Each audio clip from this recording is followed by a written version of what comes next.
Hi, everyone. Can people on the Teams call hear me? If you can, please give some reactions because I actually can't see you guys. Okay, cool. That's very good. Well, thanks everyone for coming. My name is Brian. I am someone who works in the industry and academia at the same time, hence the title Data Science in Academia Industry. Why not both? So today I'd like to give you guys an overview on how I think on both sides, how like data science is applied in both in academia, which I assume most of you are currently in, and industry, which I assume most of you would like to go to, or maybe doing both at the same time. Maybe this talk will help you to understand a little bit of things. So the plan for today, which is not that screen on to show, it's just like to give a little bit about myself, my career journey, what happens in the past decade since I'm in this country, and then maybe a little bit on how data science is like applied in academic or academia versus how data science is applied in industry. And then I also have some like various topics on maybe landing your next role in data science, perhaps in academia, in a research role, or perhaps maybe in the industry, which there's a variety of range of roles to be chosen. All of these actually is just meant to be a prompt, more like I like to, at the end, do a ask me anything style on, I would take questions on anything in data science, like maybe my career, maybe things you have questions about CV, or those kind of things, happy to answer them. So I would just set enough prompt to enable that. But first of all, just so I know a bit more about you, more Mentimeter stuff to do on. So if you go on this Mentimeter link, put in the code 78590979, there are three questions essentially on there. First of all, just so I understand where you are in your academic journey, and then let me know which subject you are actually doing.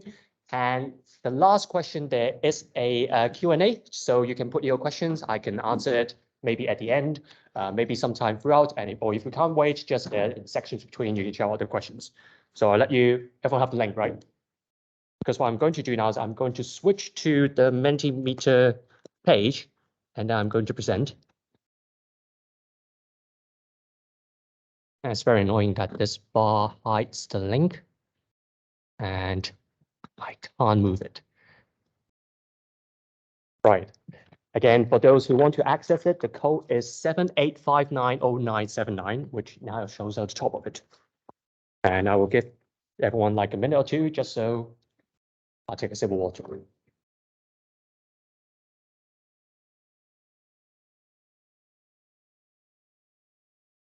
Cool, everyone done? People still need time?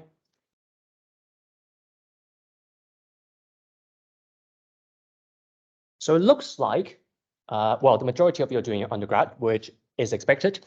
Some of you are doing your MSc, which is good because I have some information for you. No one's doing PhD, postdoc, or maybe, well, there's no lecturer among your crowd, which is good because I have some strong opinions about that stage of life. I'm glad they're not there. Kenton, there's someone waiting in the lobby, so cheers. Right. And then on the next slide, which subject you're doing. So there's a lot of people doing maths. I assume also there's some doing business analytics. I assume that's an MSc Business School course. And oh, someone doing JMC, nice. And there's also health and data science, ML. I assume that's your topic. Whoever does that, don't need to talk about it. Okay, cool. Many maths people, many bioengineering people, many physics people. There's computing people represented. There's chem-eng. Okay, so all sorts of people you find well represented in this college. So that's good. Cool. So I will leave the Q&A slide on here so that I will answer that later. Right. So just so a little bit about myself. This is me many years ago. You might recognize this as a computing lab. I'm posting it because I was making a poster to pretend I'm running for the union positions. I was the debt rep at that time, and since it was final year, I can't run for debt rep anymore. So I just pretend, since everyone's sticking up posters, I just put up one. So I did the JMC course, the Joint Maths and Computing, or formerly known as the Maths and Computer Science course, between 2012 and 2016. When I started uni, actually, I have no idea what I really want to do. Back then, 2012 is a time that people still want to go to investment banks or maybe be a software engineer in Google or Facebook or whatever big tech company that is. But then I was okay at programming. I was okay in math. And so I accidentally went into one of the most demanding courses in the college. Everything happens by accident. But I really enjoyed my time here. But then at the third or fourth year, I started to get to interesting courses like computational statistics, a bit of machine learning, a bit of databases, a bit of optimization. And sort of that leads me to a career in data science because it's just an intersection between maths and computer science. So I did a master thesis on social networks. I tried to model how social networks will form, how the connections will form. Basically, based on how people actually belong in different communities that might overlap with each other. Think about like your interest group, your subject group, all of these things. And if your friend is in sort of same communities, you're more likely to be friends with them. So that's the idea. So back then, one of the PhD students who was supervising my master thesis is actually doing his PhD part-time. And in the other part-time, he was working in ASOS. And turns out I'm doing a good enough job that he asked, hey, do you want to come to work in ASOS? And I said, okay, yeah, because that's the only one who said yes to me. So I started working in ASOS. I started working as a data scientist, and everyone then rebranded them as a machine learning scientist because it's just tied to inflation type of stuff. I work in a group that focuses on customer modeling. So ASOS is, of course, probably every one of you here know, is a online fashion retailer. And when we say customer modeling, like the team is solving problems like customer lifetime value. So how much they will buy in the future. Maybe the churn risk of the customers. That is, given the purchase history, the browsing history of a customer, how likely of them to be not coming back in the next year. And I also work on like return time prediction, as in, given we've seen this customer today, how many days do I have to wait before I have to see that customer again? So that will have implications on how we decide on our marketing strategies, or maybe on our operational procedures, and to give a different customer, different kind of experience that might suit them the most. Now, in order to do all these kinds of modeling, turns out I find that I actually need a lot of information in like different topics like graphs and networks, how to build a random forest, how to learn embeddings, or some knowledge of neural networks, some sort of computational complexity. So a bit of everything. And then I have that model. And I don't know how to validate whether it's a good model, not in terms of accuracy, but in terms of real-world impact. I don't know how to measure it. So I then sort of being shoved into a position where I need to measure the impact of the model. That is, if I build this model as compared to human decisions, how much better it is, how much, let's say, engagement will it generate, the whatever measure of engagement, how much extra money is the decision is worth. So one of the common methods is like running control experiments. You might have heard of it via A/B test. An A/B test is essentially, let's say someone comes to you and they're telling you that, hey, do you know if you offer free delivery to your customers, they're more likely to buy. You want to validate the hypothesis. So what you do is you split your incoming customers randomly into two halves. Half of it, you show them your original website, and the other half, you show them a website with a prominent banner free delivery on there. Then you measure them on some business metrics that you care about. So maybe how many of them how much things they buy, whether the proportion of them end up buying from a website. And if there's a difference, we run a statistical test, like a student's t-test, to see whether such difference is indicative of some random noise or is indicative of some causal impact. Now, I spent a lot of time designing maybe A/B tests with a lot of quirks. There's a lot of business constraints that affects on how you can design a test.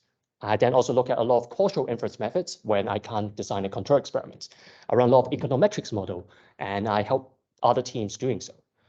And after a few years, I worked in ASOS full-time for 3 years. And after then, turns out that not only I've become the best person in ASOS to be asked questions on A/B test design and econometrics model and causal inference, turns out I've become pretty good in London at being asked these questions. The reason of that is many people in ASOS runs many people in UK runs A/B tests. but many of them, they apply the established methods. Nobody really looks at how we can manipulate the methods or try different methods or develop methods themselves. And if they're developing methods, chances are they're based in the United States or Netherlands. I'm not sure why this particular combination, but in the UK, there aren't that many, at least in the digital technology scene. So, and then to add to that coincidence, so what happened then is that in around 2019, the Imperial Stats Department and the Oxford Stats Department decided, well, they've won a CDT training grant. So essentially the Research Council pays money to the unis so that they could train like PhD students. They won the grant, the departments won the grant, and they were looking for industry partners. ASOS, on the other hand, is like saying, well, we are doing some commercial publishing. We want to build a good science team. We also want to attract the academic mind so that we can have more academic collaborations. So they're looking for academic collaborators. And me, myself, then I was thinking, well, I've been doing some commercial research. I've been publishing papers in applied data science conferences. Maybe it's a good time to expand my network. One, maybe I can create a greater impact. Two, and then perhaps, well, I'm publishing a paper, might as well get recognized for it. The name doctor sounds okay, maybe. And so I was looking to do a PhD.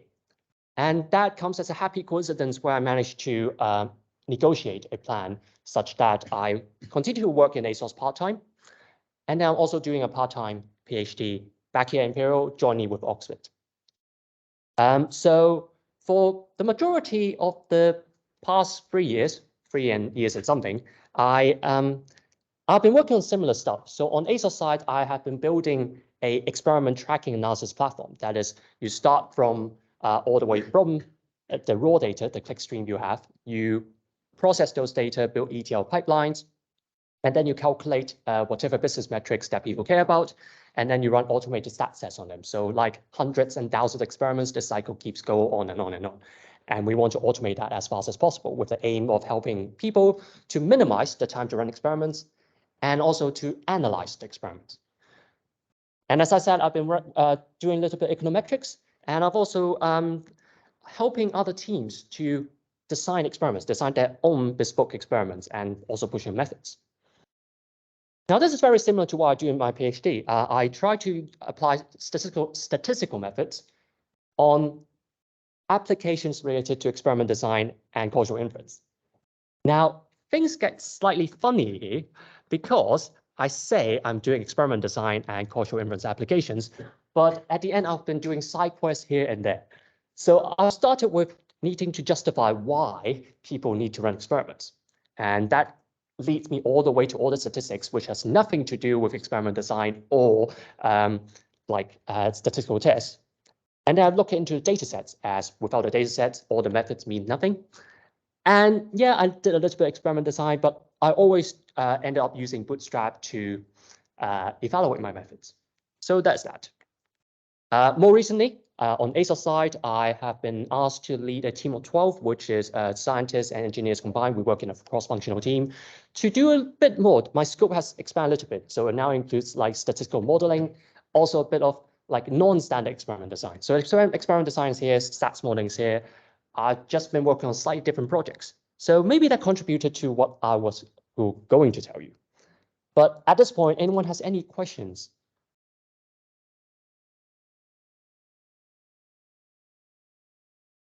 By the way, unfortunately, if you're on the Teams call, apologies for that because I actually can't see your questions yet, but I'll promise you if you put it on Mentimeter, I will get to them at the end.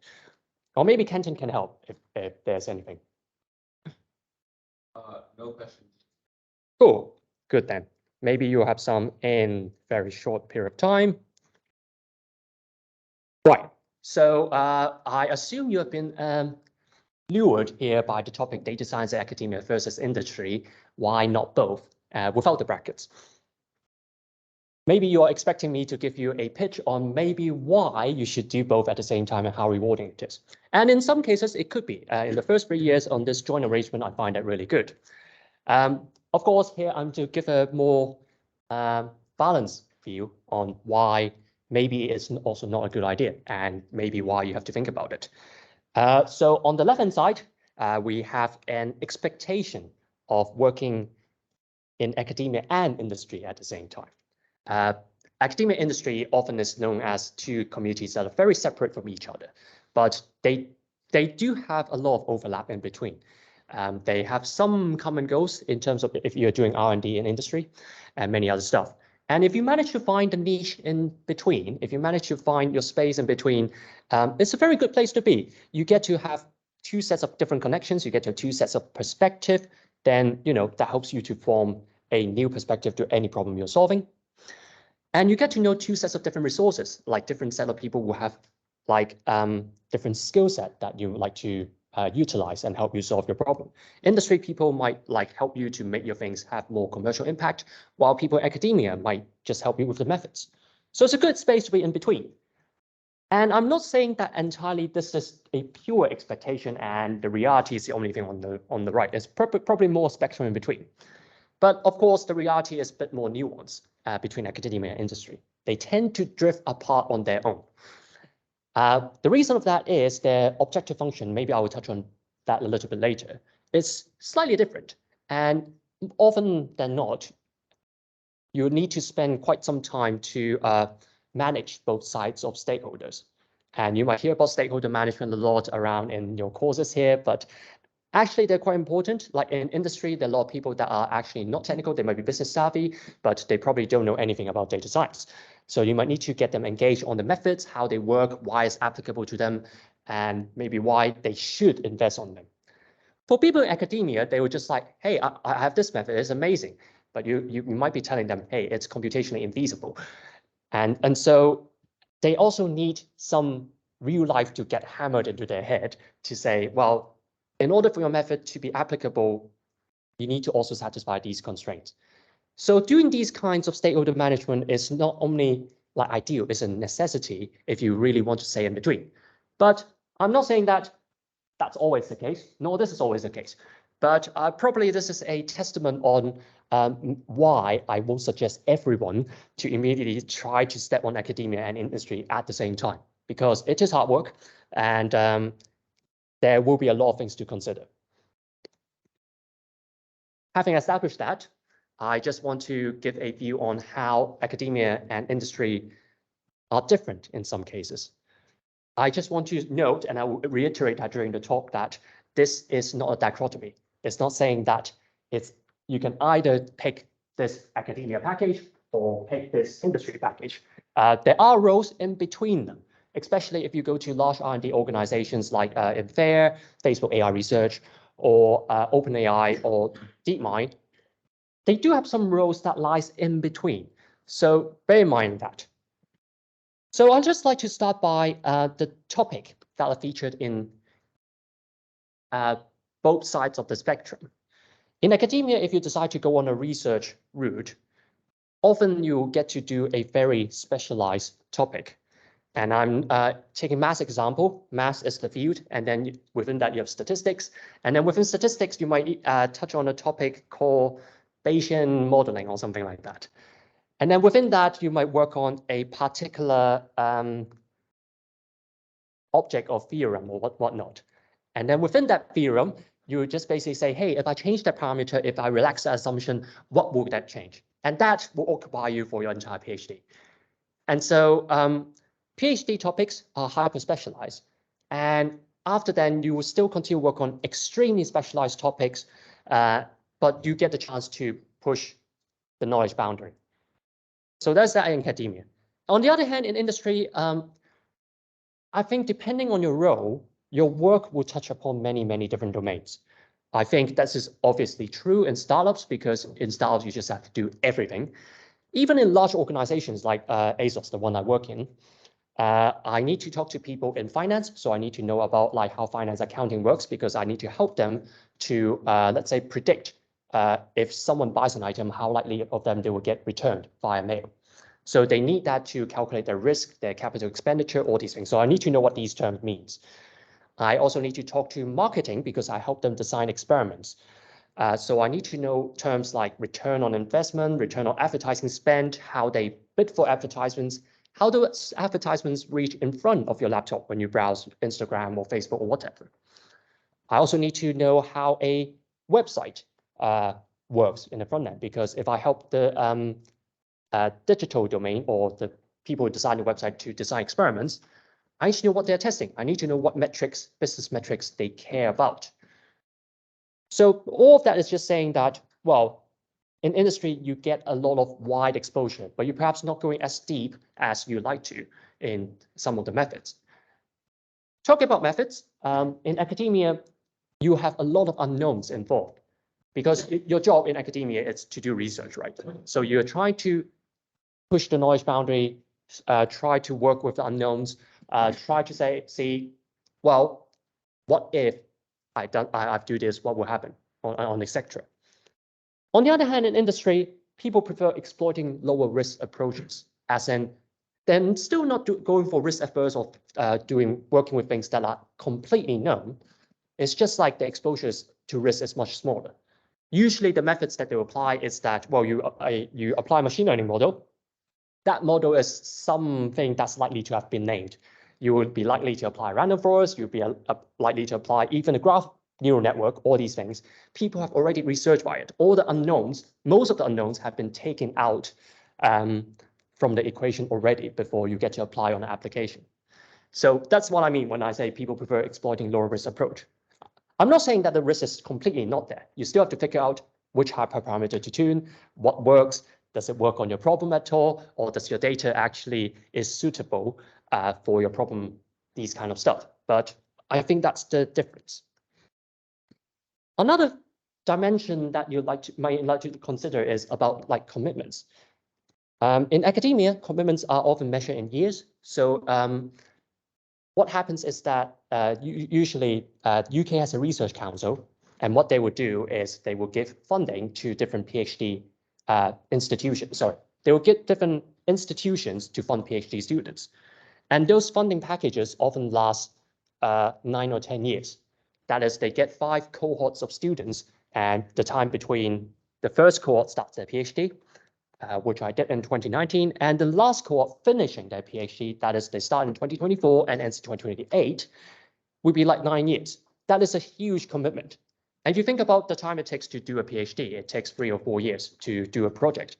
Often there's a lot of changes in between, but you're looking at a particular problem in at least in years term.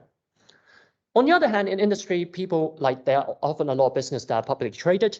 And I've heard the statistics that on average, people hold a company stock for like 10 months. So that is between a annual cycle, not even that. And that means industry needs to quickly adapt to whatever changes that they're facing. So the priorities will change often. Maybe, I'm not sure how many of you here heard of things like agile methodologies in software development. So what happens is that if you go on a software development role, or maybe in a data science role in a cross-functional team, Agile is essentially saying you're quickly reacting to change. There are a lot of methodologies.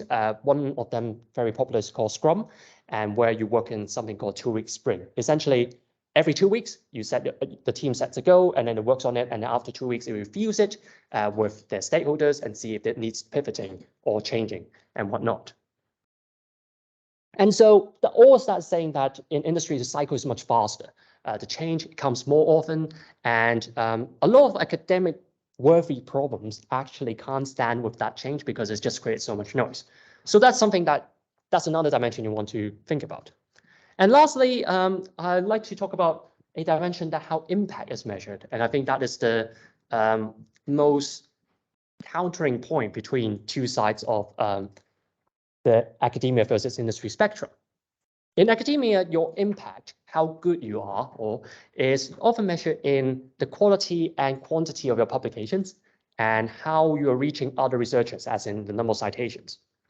So that is, you publish a paper, it got cited 10,000 times. Maybe you hear a professor saying that they're really proud of that. And that is how they get measured. So if they decide to optimize towards that function, then it is what they want. On the other hand, in industry, often your impact is measured in some sort of business value. And often the goal of a business is to generate money. So business is often substituted with the pound sign. So I find myself doing okay on both. And then I realized that because I'm working on both sides at the same time, the objective function I'm optimizing is actually the joint of these two things. Now, that is good because I think compared to everyone else I've known, let's say if I were to optimize the function is this thing plus that thing, I might have scored a higher number than everyone. But each component, I'm not scoring as good as anyone that's focusing on each side. So it's something to think about that if you want to do both things at the same time, or maybe a mix of both, it's a trap to compare yourself to each other. So that's that. But again, it's not a dichotomy. I just want to show you what's the difference between academia and industry, because I feel it's very hard to find someone who is working in both at the same time and start to offer a comparison. Now, I know there are a few MSc as people here. I also know there are a few like late stage undergrads who might want to think about what happens to them. So maybe a few notes on how do you know which one is for you, like in academia or industry. So I think academia is very suitable for people who are particularly motivated to solve a particular problem. And the level of motivation required is however long it takes. It's very hard to gauge how long you'll be motivated by a problem, but generally, if you have a problem in your head for like 3 months and then you drop it afterwards, probably that's not enough, because you need a lot of motivation for you to deal with the unknown, deal with the maybe perhaps locally dark days that PhD will involve. But remember, there's always partners and friends in together with you. Academia is perhaps better for people who are excited with the idea of navigating through the unknown. It's a lot of unknown, it's rough say, but some people thrive on that, some people prefer some sort of stability. And academia is also good for those who are understanding the theory behind the methods and pushing boundaries. Like if you're those that, if you look at theorems and then you're starting getting a headache, yep, so it's okay. There are different kinds of people and they're suited for different positions, roles in a different field. On the flip side, I think industry is suitable for those who want to see the impact of their work much, much more quickly. And when I say much, much more quickly, you probably like to see within a year or whatsoever. In undergraduate courses, we're trained to have very constant feedbacks via exam grades that comes latest June, latest September in the coming year and whatnot. But in academia, like when you start training to do research, your research paper might take a few years to even get a review. Maybe you can go to a conference to talk about it, but people start to give less structured feedback. But in industry, they still try to maintain that structure. You still get any reviews if your company is well run. And it can offer you a little bit more of stability, whether be it job security, maybe financial security, or maybe just stability of work that you know what you're expecting to do or what problem you're trying to solve tomorrow. And of course, I think industry is particularly suitable for those who would thrive on applying things. Instead of dealing with theory, they probably like to deal with its applications, its impact, and most importantly, working with a non-technical audience to explain what they're working on and why that is important. I'm not saying that those in academia are not suitable for that, but there is a tendency of that. That's my observation. And if anyone would like to challenge that, just feel free to type in Q&A. I will address that. Cool.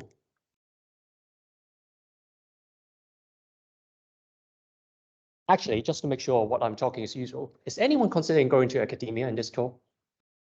Good. At least I have some audience for that. Happy to chat about it. Right. So then maybe a little bit more for the rest of the audience. So here in the final third of the session, I'd probably like to talk a bit about various topics in landing the next role.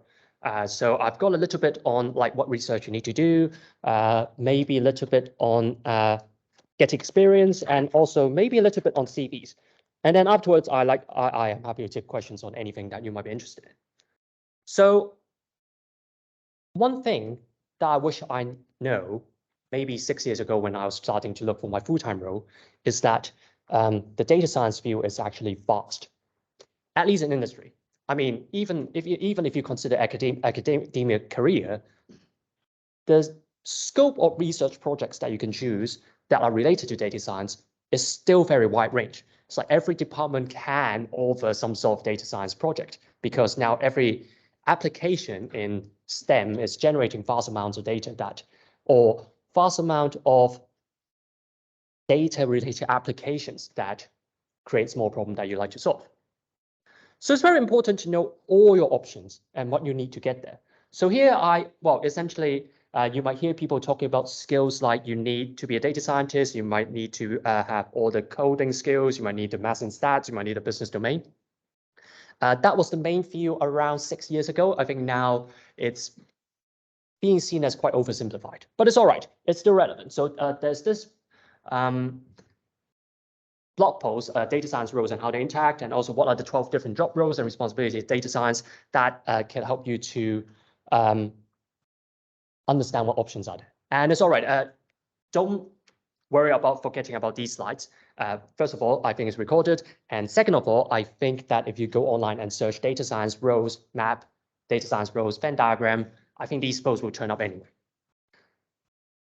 A few months ago, I came across that blog post, Navigating the World of Data Science, that instead of putting things in a Venn diagram, he suggested things, skill sets. It's more like navigating a rough sea because there is no fixed path, there's no intersections, and everyone starts at a different point. So I think he is, I forgot his background, but essentially he tells people, well, if you know a bit of math, start with probability and statistics, and then slowly acquire different skills around the data engineering, machine learning, all these kind of stuff. Well, I will let you choose the route, but I like to specify that everyone here is different. They have a different starting point, and their route will be different. But it's important to know where you are, where you have been, and where you're trying to go to. So I'm happy to take more questions on that because, well, there's no one size all fits all advice here. One of the main questions that I often get asked by people who are doing their uni degree is that, well, how do I break the chicken and egg cycle? How do I break this catch-22 curse? How on earth do I get experience if I can't get experience to start with, which requires experience? And don't worry, like people like my peers during that time also asked the same question. And just remember, for everyone reading your CV, for everyone evaluating your application, they will remember that everyone has to start somewhere. And this is okay. And just have the expectation that it is hard. Getting your first proper work experience will be hard. It will involve a lot of grit. And given the current economic situation and what happened in the past few years, I think the reality is that senior engineers or senior data scientists who are going to train you, senior people who are going to train you, has just gone through a pandemic period where they actually have been inundated with jobs, like inundated with work, and they're just like training people also takes a lot of effort, and they will start to do second things of it. And so just have the expectation it will be hard, but everyone here will be okay. We also have started somewhere, right? So I have some suggestions, as in the tagline is not all the skills and experience are equal, but some of them are transferable. So what happens is, so here I need to refer my notes. So there are a few categories that you can engage before actually going to apply for a formal related data science work experience.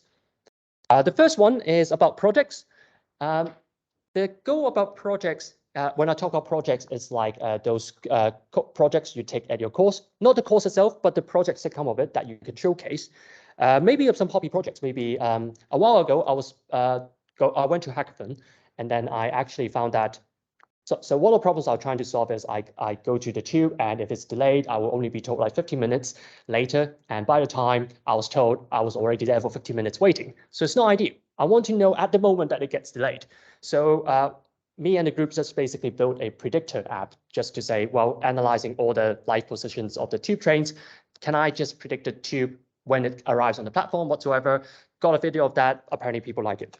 So these are things that you can showcase, even as a hobby or as a project. I know that the Data Science Society offers some projects with some mentors. So if you saw some opportunity that fits you, do remember sign up them. The point of engaging in projects and showcasing them is actually to help you demonstrate you are making an impact, you're changing the life of someone else. And people in industry and in academia is very keen on the impact. It's not what you've worked on, it's not what the method it is, it's the impact that you're bringing. So it also helps you to build your technical portfolio. So you have something now to showcase on your GitHub profile. And when you put in your CV and it contains a GitHub link, often I will just open it and see what's in there just for curiosity. And actually, in some cases, it might make or break your application. So it's something to bear in mind. The second thing I suggest you probably to do, maybe spend some time, go to some hackathons, go to some data challenges. So some hackathons, are we doing AI Hack this year? Should be good.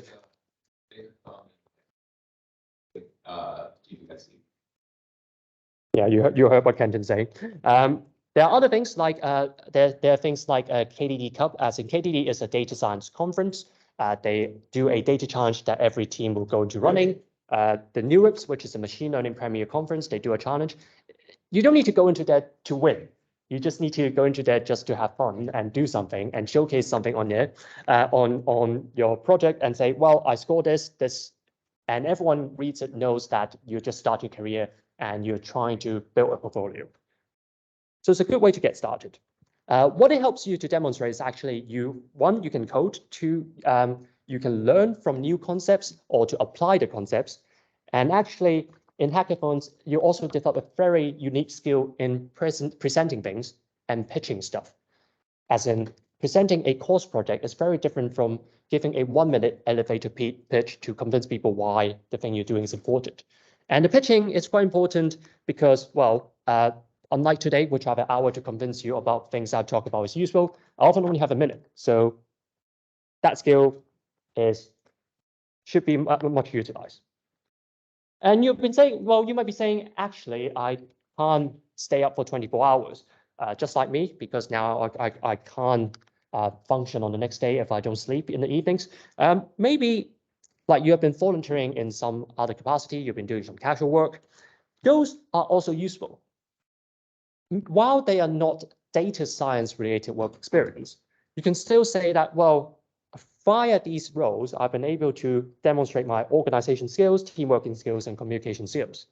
And furthermore, there are some kind of volunteering where you can volunteer in data hackathons, AI hackathons, that you volunteer your time to help nonprofit or charities to help them analyze their data, build useful data tools. And those things definitely help you showcase your impact. So I think if you combine these two things, some good things might come out of it. So one thing to consider. And finally, since in uni, you've been doing courses, you might also have like a lot of chances to access some opportunities in getting some certification or qualification. I'm talking about like things like Coursera. People heard of it? It's an online short courses that you can explore whatever course you want. The point is to not attend those lectures and get the certificate. That's not what I'm trying to do. The point is to get the project attached to those courses and showcase it on your portfolio. So that is to say, when people read about what you have been doing, they don't need to say, oh, this guy got that certificate. Everyone can get that. They're more interested in how you solve a particular problem, even though that problem is a box standard problem from a box standard course. So that's that. And since there are no PhD students here, but I've got to mention, if you remember some things, there are a lot of fellowship opportunities after you finish your PhD that helps you convert to industry as well. So I know there are a few organizations, Faculty AI, Science to Data Science, Lawakin, they're doing all sorts of boot camps to help people who have done a PhD to transition in industry if they want. So the opportunities are there.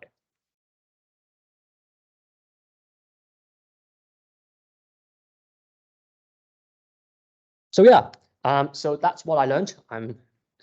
Essentially, my point is to say to break that chicken and egg cycle, there are many things that you can do on this list to help build your portfolio and build your marketability. And if you say you cannot do all of these at the same time, and it's okay. It's okay to not have any relevant work experience. When I read people's CV, it's very easy to notice where they are in their, like maybe I know they're doing their undergrad, maybe they're doing their PhD. And it's okay that they don't have any relevant work experience and they have to start somewhere. But there are two no-nos for myself and a few more items for CV particular stuff. First of all, do not be pretentious. Do not misrepresent your circumstance. I've seen a lot of people just saying, well, I'm an undergrad, so that I buff all the experience with I'm the head of the society, joining the other society, without substantially saying that what that gives them, what skills they give them, or what they have been doing.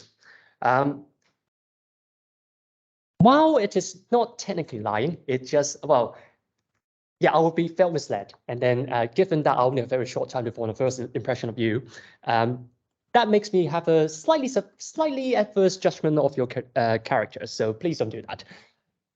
The second thing is, if you don't have any experience, it's okay to not state anything. It's okay to state as a summary what you're actually looking for. It's okay, people know about it. But don't overcompensate with your studies.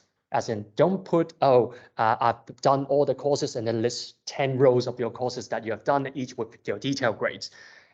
We know that you, like, people reading a CV definitely know you have been doing your undergraduate and you have been doing a lot of courses, of course, but try to showcase, instead of what you have been prescribed, what you have done to change, to give an impact. Again, you hear me about talking about impact a lot, but it's more about what you have done instead of what you have been fed, in some sense. Of course, there's a key exception to that. If you have done a research project that have been judged to be really good, and you're looking for an R&D related role, definitely put that in your thesis, because that helps shows that you can do research. And then there are people that have validated you have doing good research. So that's that. Cool. I think that's the second last slide. So finally, a little bit on what makes a good CV. That is a very ambiguous question, mainly because the answer to that depends on who you ask and when you ask that particular person. I said who you ask is because, for example, what happens is that when you submit a CV to a company, they get screened by recruiters, and then recruiters will forward some that they like to the hiring manager or a panel of people that reviews the CV. It's very likely that you will get a panel that has very contradicting opinions, and every one of them will reject the other CV, as in the panel A member will not pass panel B member's CV and vice versa. So every one of us is looking for slightly different things, and slightly is an understatement in the CV. And even the same person, for example, myself, if you ask what I'm looking for in a CV now and 6 months ago, I will likely give you a very different answer. The reason of that is, at any different point in time, the team will be looking for different skill sets, or different people, because the team changes, people join and people leave. And so the skill set gap on what the team is looking is slightly different. So don't get it's very likely that you will get bunches of rejections from your applications or whatever, and it's okay. I've got the same as well. I still have them in my email inbox just to remind myself that these things happen. Some generic notes. CV is an advertisement. It is an advertisement for yourself to sell your professional services to a team that will require your data science skills or whatnot. So you have to use it wisely to make a good first impression. And in case you're not convinced, the reason that you have to use it wisely is that I've heard of statistics. A recruiter spends on average 8 to 10 seconds on a CV before making a decision. So that's a recruiter. And then for those that they manage to pass on to a hiring manager, the hiring manager probably have 2 minutes. And he or she or they will just have a brief scrutiny to see if the CV matches what they need. And they actually probably have to make a decision very quickly. To describe why this is the case, so a while ago, I've been hiring for data scientists. And every week, I get to schedule myself an hour session that I need to review 20, 30 CVs. And everyone had a look. Among those 20, 30 CVs, around 2 to 3 of them, I would say, yes, a strong yes, I like to talk to them. And around 2 to 3 of them, I would say, yeah, it's a strong no. It's like, for some whatever reason, it's not a good fit. And for the middle, 24, 26 of them, it's like, yeah, they probably are doing well, but it's just a mismatch, and there's no particular things that will wow me, or there's no particular things that it's saying no. It's just they will be good. They might be good for other data science roles. It's just not the particular opportunity I'm looking at. And remember, every different employers will have, every different team will have different criteria for that. So it's a bit of luck. It's also a bit of like tenacity involved. So the reason of that, yeah. But what I didn't realize after, like before reviewing those CV is that actually my team's recruiter has actually saved me a lot of jobs. Since we put up that role, every week there's like 100 applications coming in, and that recruiter has to screen through all those hundreds CVs to put that 20, 30 to me to review it. So you can imagine if I were spending 2 minutes on CV, the recruiter probably don't have that much time. They probably have to talk to each candidate as well to establish what they want, what are their expectations, and so on. So it is a very, I would say, a hustle to do that. And so my personal experience on that is actually, if you can, and it's a very art to do, skip as many CV review stages as you can. The way of doing that is to, well, the most easy way is to skip the recruiter review stage. So basically avoid putting into those automated websites or those job portals. Try to go to events, not recruitment fairs, because those are very bad venues.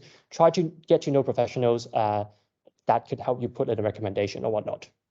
So if someone in the team is recommending a person, it's much more likely to get into CV pool being reviewed. And you've already like jumped through the first hurdle, which it's like what, only a third of the people will survive. So that makes your life easier, essentially. Try to use your professors. Some of your professors are actually working in industry as well, so they can put in some good words. Also, try to know some of your teaching assistants. Despite a lot of many of the GTAs you might have some opinions of, some more stronger than the others.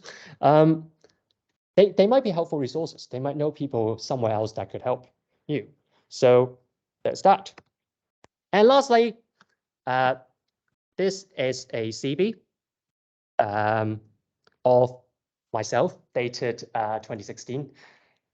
So I actually pulled it up yesterday when I write these slides, and I've been trying to mark it as I would in 2022.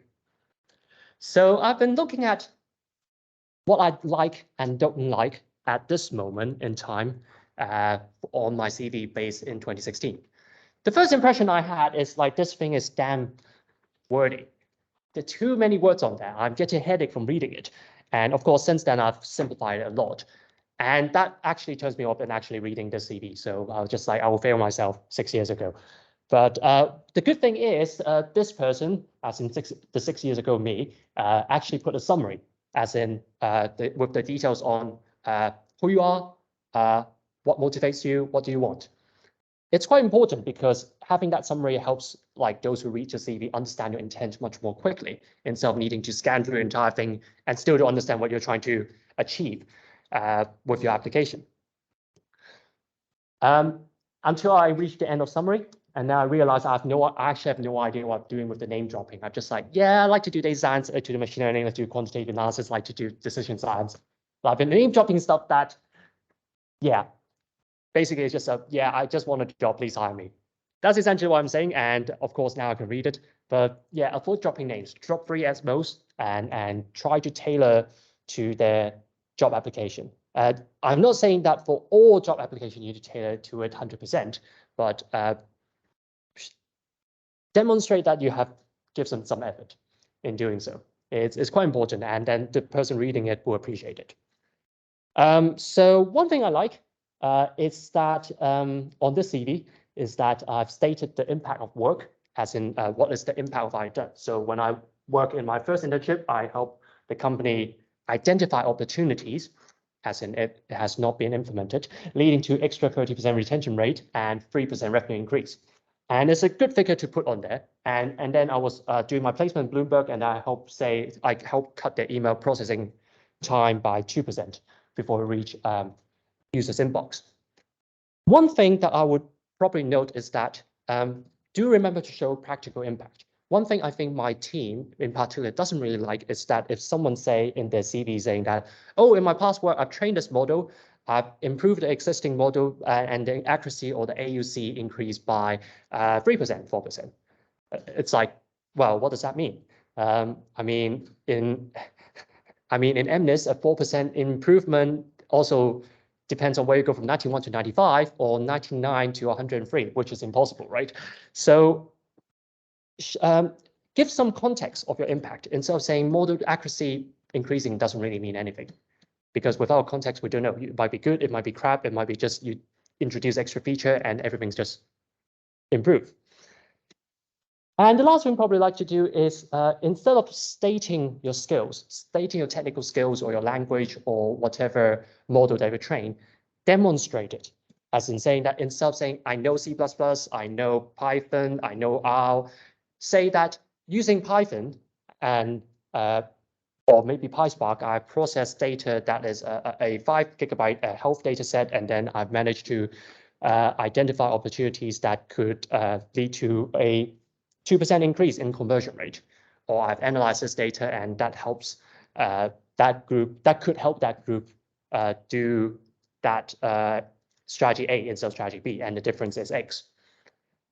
That will help that will help you to score the impact box and also the skills box at the same time. And it's much easier to read.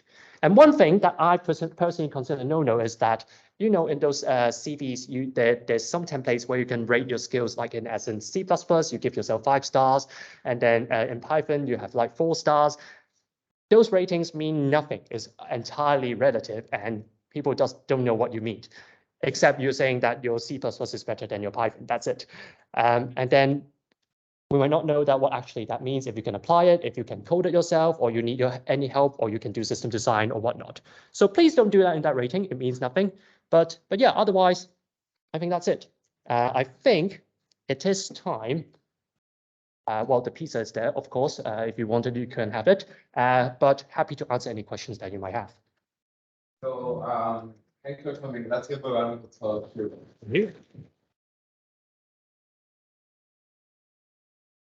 Okay, does anyone have any here?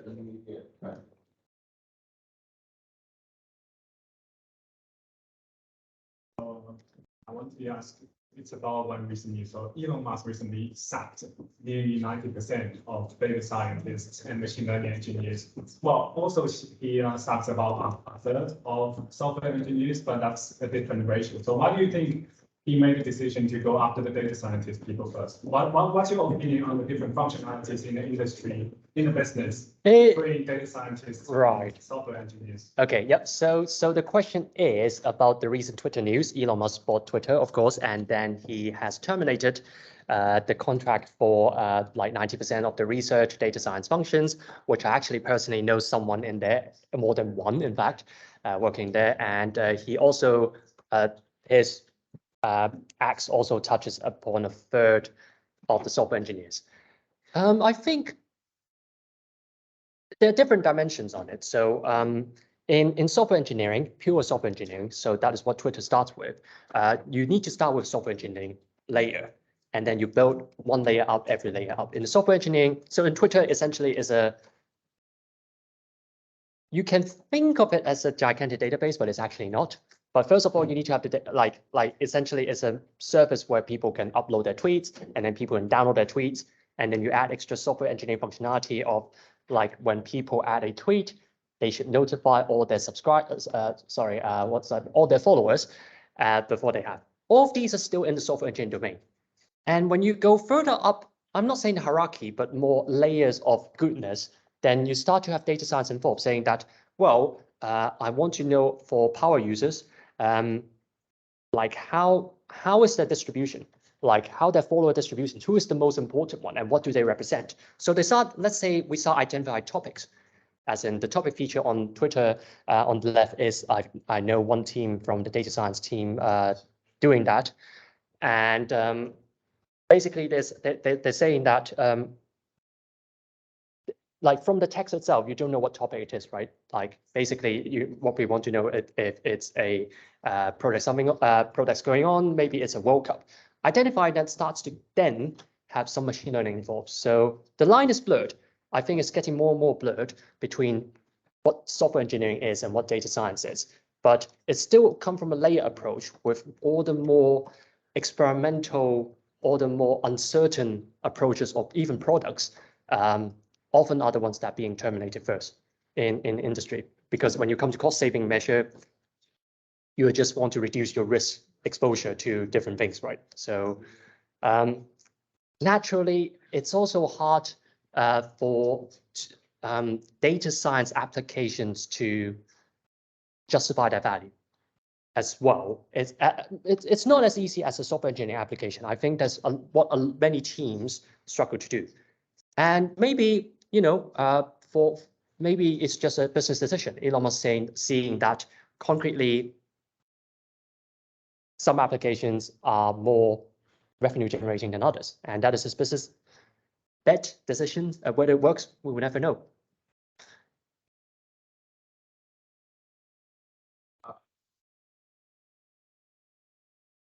So industry sounds led, like way better than academia.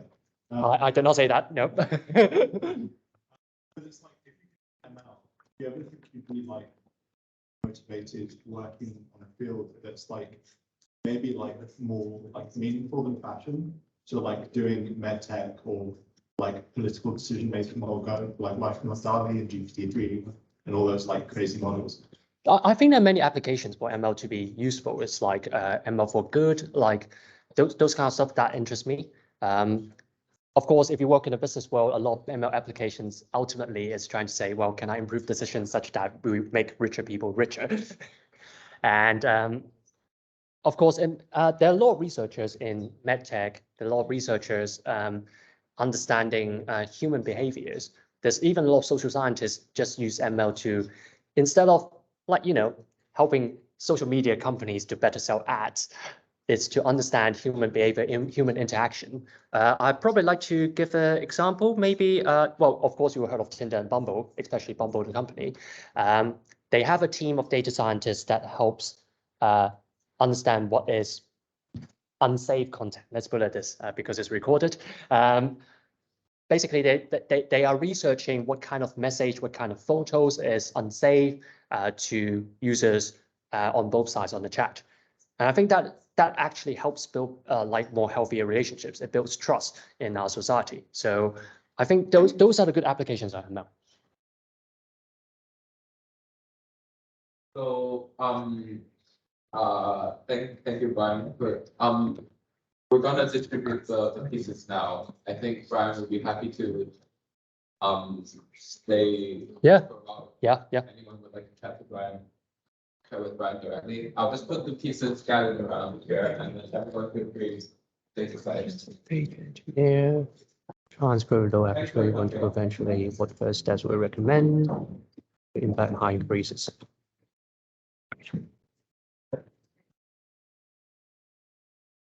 I realize I haven't answered any questions on here.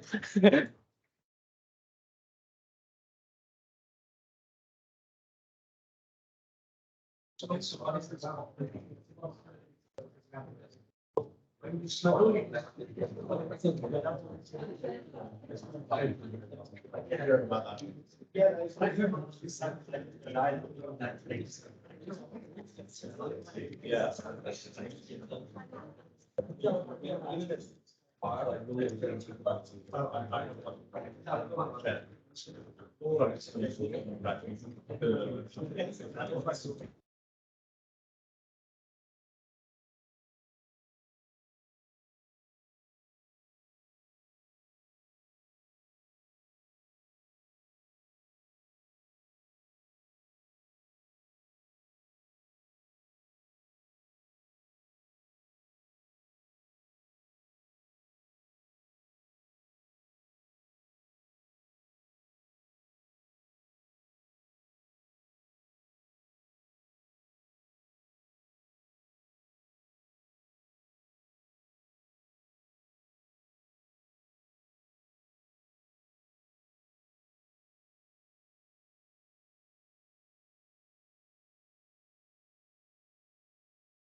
Hi. Are any questions being answered?